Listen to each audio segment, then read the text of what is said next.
Hey, this is coming from Fairbanks, Alaska. A lot of people have asked me how I integrate my goats and my birds and my feeding system. So I just thought I'd do a quick video. Here's the 3 goats. Hi, Rose.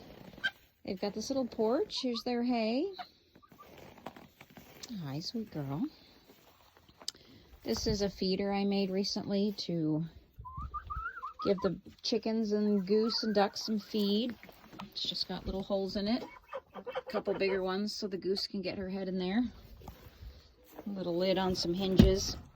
I don't usually fill it all the way, but it's got a little slanted piece of wood down there. Little grit. A couple little shelters for those that want to come outside. Here's the duck and goose water. It's got a little puck heater in it. Here's Lucy. Hi, lady. Another little doghouse if they want to use it.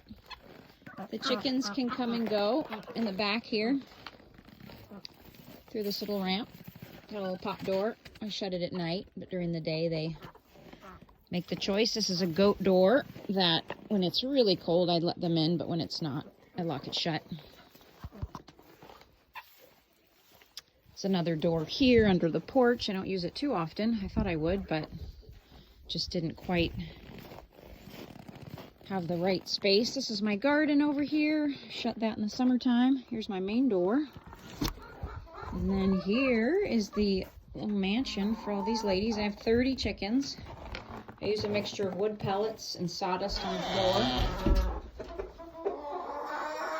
I have this partition because when the goats come in, I wanted to make sure I could feed the chickens where the goats couldn't get to it. So if the goats come in this back door over here, then this stays shut.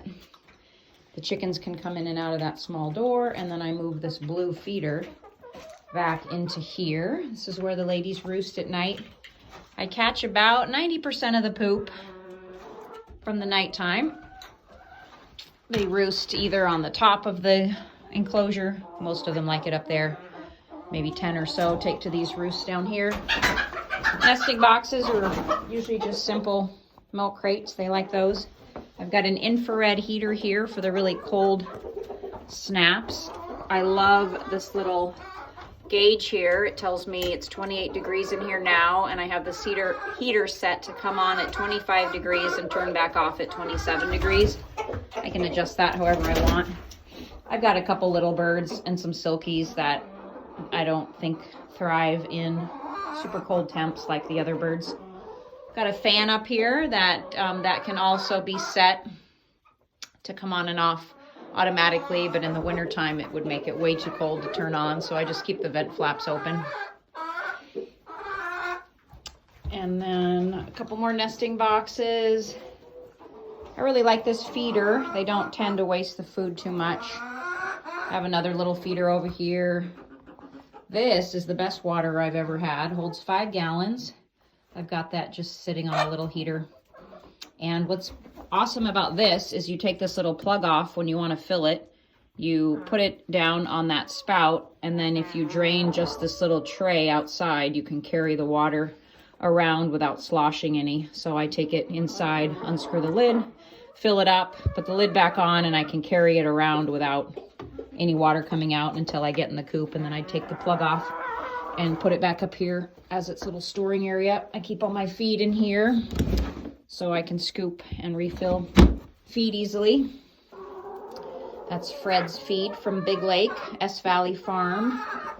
I also have some mixture of crushed corn and sunflower seeds for treats. Got some mealworms in here. Got 4 windows. Hung a little artwork that my mom did 20 years ago. Enough light to stimulate everyone to lay. There's another infrared heater, kind of a backup. And this whole barn is 10 by 16. And then just a timer for the lights. So I have that set to come on about 4 in the morning, and it goes off when it gets dark here, currently about 4 in the afternoon. And that's the tour.